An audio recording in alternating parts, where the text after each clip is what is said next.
Bonjour mes amis. Comme nous sommes en décembre, c'est la troisième capsule que je fais sur la lumière. Révéler sa lumière, habiter sa lumière et aujourd'hui offrir sa lumière.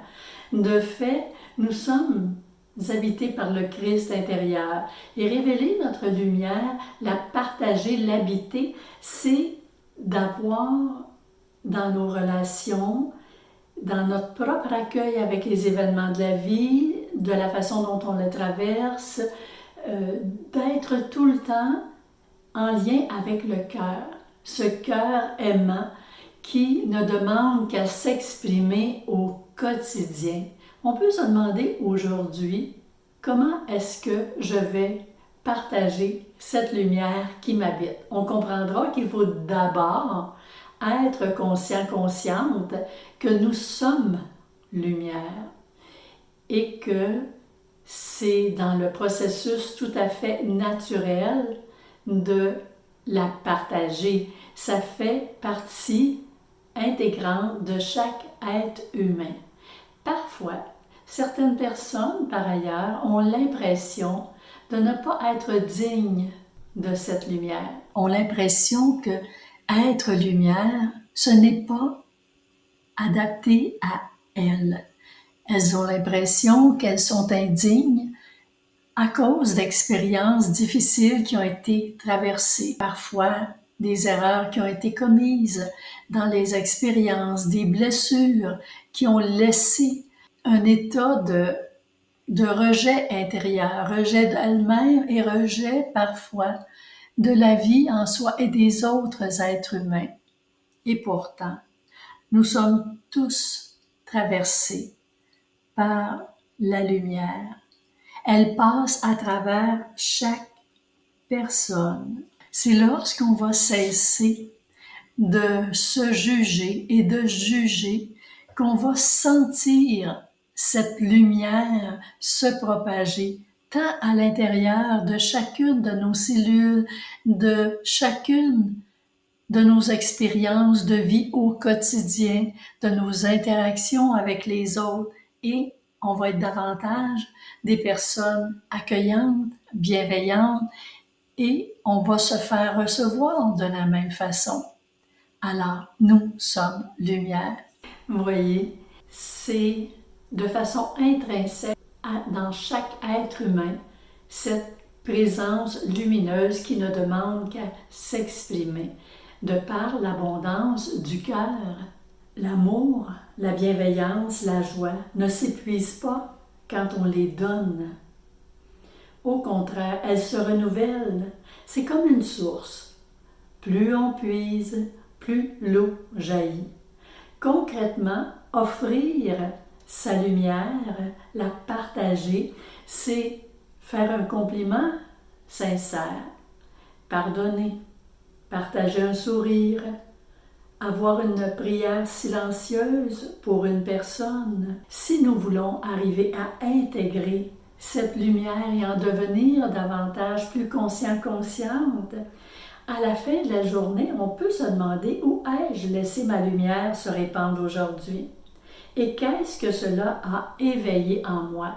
Puisque c'est une source, plus on épuise, plus ça se renouvelle, bien évidemment, ça se renouvelle à l'intérieur de soi. La lumière, c'est cet héritage intérieur que Jésus, ce grand prophète, nous a confirmé, nous a laissé, nous a témoigné. Vous êtes la lumière du monde.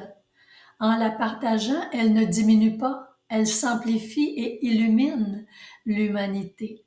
Ces paroles inspirées de l'Évangile de Matthieu et de la tradition spirituelle nous invitent à laisser circuler la lumière, c'est-à-dire laisser la bonté, la paix, la compréhension et la joie intérieure traverser chacun de nos gestes ordinaires. C'est choisir de ne pas bloquer l'amour, de ne pas la bloquer par la peur, le doute ou le jugement. C'est l'élan du cœur. Oui, la lumière, c'est l'élan du cœur. La laisser circuler, c'est permettre à ce qu'il y a de plus bienveillant, de plus joyeux en soi, de plus paisible, de plus invitant à se manifester, même dans les petites choses.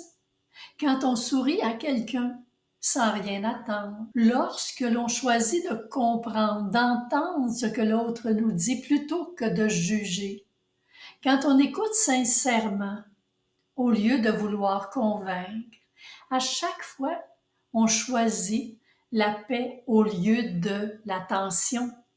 On va choisir la compassion au lieu de la réaction. Ainsi, la lumière circule. Elle circule aussi à travers nos intentions.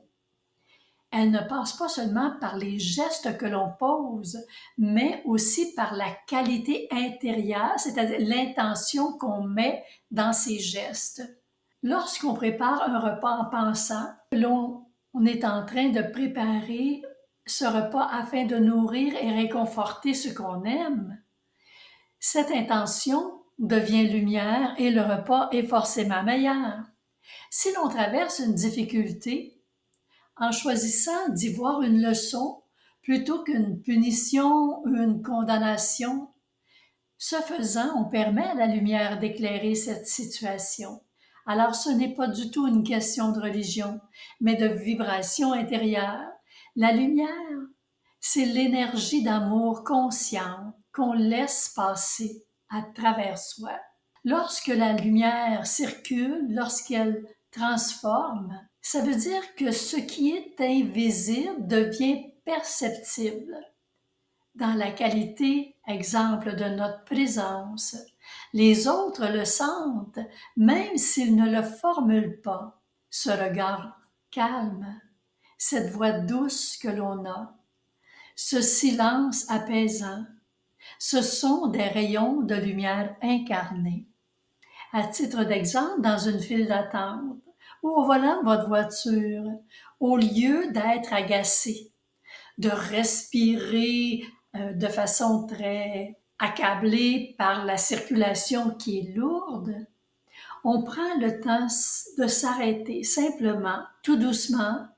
On envoie intérieurement une pensée comme « Que la paix soit ici dans ce lieu, dans ce moment, dans cette circulation qui est lourde. » C'est simple, concret et très puissant. Donc, laissons cette bonté, cette paix, cette compréhension, cette joie intérieure traverser chaque moment du quotidien. Alors, tu vois, chaque fois que tu réconfortes, chaque fois que tu partages, que tu ris, que tu es à l'écoute avec l'autre, que tu pardonnes, eh bien, c'est une façon de répandre cette lumière qui t'habite, de la manifester dans ton quotidien. La lumière, c'est une force de transformation collective. Quand plusieurs choisissent de rayonner, cela devient une force qui est contagieuse, une force de bonté, une force d'espérance. Et Dieu sait qu'on en a bien besoin dans le monde actuel. Chaque geste lumineux, chaque petit moment que l'on va faire avec cette qualité de présence s'ajoute à un courant plus vaste qui élève l'humanité. Parfois, on a l'impression que ce que l'on fait ou que l'on ne fait pas, que ça n'a pas vraiment d'importance, mais en réalité, nous sommes nous sommes habités par la lumière de façon collective. Donc, plus on va en être conscient et que l'on va partager avec cette ouverture du cœur, avec cet accueil, avec cette bienveillance, eh bien, oui, ça va élever l'humanité. Une simple parole encourageante peut changer une journée entière, parfois même une vie. Vous savez, on ne se rend pas compte qu'un petit sourire qu'on va laisser quand on va se chercher un café, quand on se promène le matin, à une personne que l'on ne connaît pas, mais on va lui dire un petit bonjour avec le sourire. Parfois, cette personne va rester très, très étonnée étant donné qu'on ne la connaît pas, mais en même temps, c'est peut-être le seul bonjour, le seul sourire que la personne va avoir. Et vous savez, sentir être avec, c'est tellement important. Il y a des études qui démontrent que quand les gens se sentent tout le temps ignorés, seuls, eh bien, ça contribue à la maladie, ça contribue à aller vers une mort prématurée. C'est important. On est des êtres de réconfort, on est des êtres de relations. Alors ces relations-là sont tellement importantes. Alors chaque petit geste que l'on va faire compte, autant pour soi. Si je souris à quelqu'un, bien je vais avoir un sourire au cœur et ma journée va être aussi meilleure. Je voulais vous rappeler aussi qu'ensemble nous semons des graines d'éveil. Merci d'être là, d'être présente à chaque semaine et merci de partager, mes amis. Voici maintenant les points d'éveil à méditer. Ma lumière n'est pas faite pour être regardée, mais pour être partagée. Offrir ma lumière, c'est offrir une présence aimante. Même un simple sourire peut être un rayon de guérison pour une personne. Jésus a dit « Vous êtes la lumière du monde ». Cette vérité vient, elle vit en chacun de nous. Chaque don d'amour illumine bien au-delà de ce que l'on peut voir. Avant de vous proposer le petit exercice, comme c'est dans mon habitude, j'ai un vœu, un souhait pour chacun de nous. Que la lumière révélée en vous devienne une flamme constante. Qu'en l'habitant chaque jour, vous trouviez paix et force. Et qu'en l'offrant au monde, vous soyez source d'amour pour illuminer d'autres âmes et contribuer à un univers plus uni, plus bienveillant, plus vivant. Voici maintenant cet exercice que j'ai préparé, que j'ai nommé « Offrir sa lumière au monde ». Fermez doucement les yeux et portez votre attention sur votre cœur. Imaginez qu'en son centre brille une lumière dorée, douce et bien vivante, votre propre source intérieure. Laissez cette lumière se dilater à chaque respiration, non pas par effort, mais par niveau de conscience, par ouverture. Sentez qu'elle se déploie naturellement dès que vous choisissez, entre autres, la paix, la présence ou la gratitude. Pensez à une personne, une situation ou même à l'humanité entière et, avec chaque expiration, envoyez un rayon de cette lumière, tout en disant intérieurement « J'offre ma lumière comme un don d'amour. Elle ne m'appartient pas. Elle circule et se renouvelle sans fin. » Ressentez la joie tranquille de ce partage.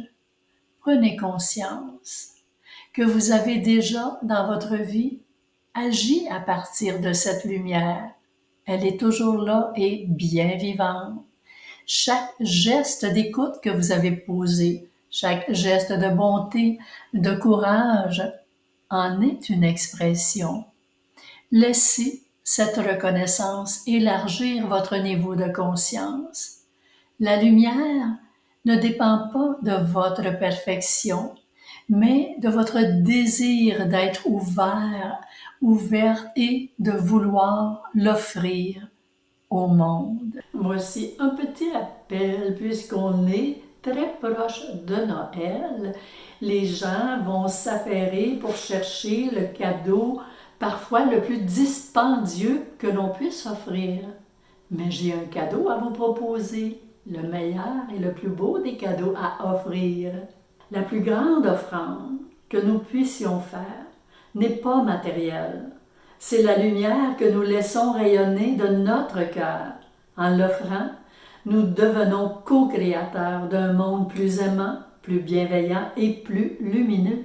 C'est ensemble, mes amis, que l'on va y arriver. Et là-dessus, je vous dis à la semaine prochaine.